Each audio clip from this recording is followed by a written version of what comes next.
and very interested. I think that I found the best lens to actually shoot fashion shows with. Actually, two of the best lenses that you can use to shoot fashion shows.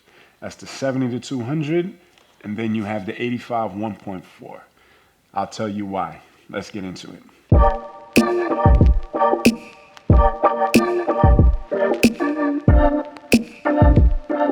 So, shooting fashion shows, one of those things where you really have to actually assess your scene. Sometimes you might not necessarily want to shoot where you might have the background. The background might not be all that pleasing to you.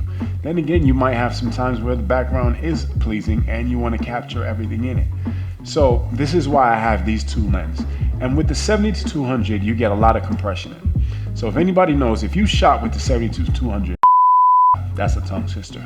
The 70-200 2.8, this is the Sigma version. It does very good with compression, especially when you're at 200, or really, in my opinion, anything above 100. I personally like the fact that when you use this lens, it's kind of heavy, but at the same time, it's lightweight. And when you have it onto a mirrorless body, it fits pretty seamlessly. Granted that this is an EF, you're gonna need an adapter. The picture quality that you get from this is actually very spectacular. Now, I carried this with me when I was shooting at a show in New York, the New York Fashion Week Runway 7 show, and I captured some stunning shots. Now, like I said, going back to what do you really want for your shot, right? You might not want the background in your shot. And I think with this lens, when I used it, there were some designers where I wanted to actually capture their logo on the background. And if you blur out the background, it takes away from it. So you're really focusing on your subject. And with that, I didn't really want that in my shot. So I used the 70-200. And since I have that range, because I was a little bit further back, I had that range to shoot from 70 all the way to 200. So when they were at the back of the platform, I would actually shoot at 200, maybe actually 135, because to keep them a little bit away from the background. And then when they got a little bit closer up, I can actually zoom out and go to about 70. I try to keep it around 85, but if they got to the edge of the platform, I'll shoot at 70. Then you also have the 85. The 85 1.4 from Sigma is also a great portrait lens, but it can be used at fashion shows. One of the reasons why I like using the 85 1.4 is because it's a great portrait lens. And on top of that, you can use it at shows where there's not that much room where you need to actually see the background. Maybe the background might not be as appealing to you. You can actually shoot at 1.4 and blur it out. And that's very good for those scenarios where you want to focus on the dress of the model or the suit of the model, and you want to keep those details right in focus. So if you have a dark scenario, shooting at 1.4 will actually be good, especially if you're doing video work. Shooting at 1.4 will allow you to get more light into the sensor because you've opened up the aperture to what its maximum can be, which in this case is a 1.4. But the ease of use when shooting with this lens makes shooting portraits very good, all right? You can shoot headshots with this, you can shoot video with this, and of course when you shoot video, it comes out perfect. Now, one thing about Sigma, at least in my opinion, I noticed that Sigma is a little desaturated, but when you're doing your editing in post, it makes good for your editing style because now you can actually put all the colors that you want into it. Whether you want to saturate, some oranges or some blues, wherever it is in the picture. So that's one of the things that I like the most about the Sigma. Oops, I just want to interject in right here, and I want to thank my sponsors. That is the Nyfw Pro Film Emulation. Now, if you're not aware of the Nyfw Pro, it's a film emulation software that allows you to get some great looks, whether you're using a Sony camera, a Nikon camera, a Canon camera, Blackmagic. There's so many film profiles that they have to use. Kodak, Fujifilm, the list just goes on and on. But what makes it better is that you can use it for DaVinci, you can use it for Premiere Pro, you can use it for Final Cut, and then they also have an app for your phone.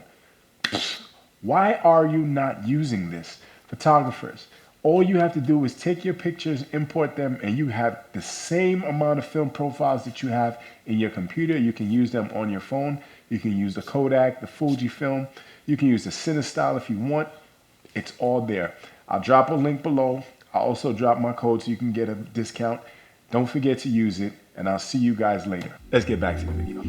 But these two lenses are very good. Now, some might say you might want to use the 24-70, and it's also a good lens, but The problem that I have with the 24-70 is that in those scenarios where you're shooting landscape and you want to actually capture the audience, it actually fills up your picture, but it takes away from your actual model. So there are scenarios where shooting wide at 24 would be good if you want to capture some of the details in the audience. But since you're shooting, in most scenarios, you're probably shooting for a model or for a brand, and you want to actually capture the dress, or you want to actually capture the model, so that make sure that they are your point of focus when you're shooting. And that's why I like these two lenses.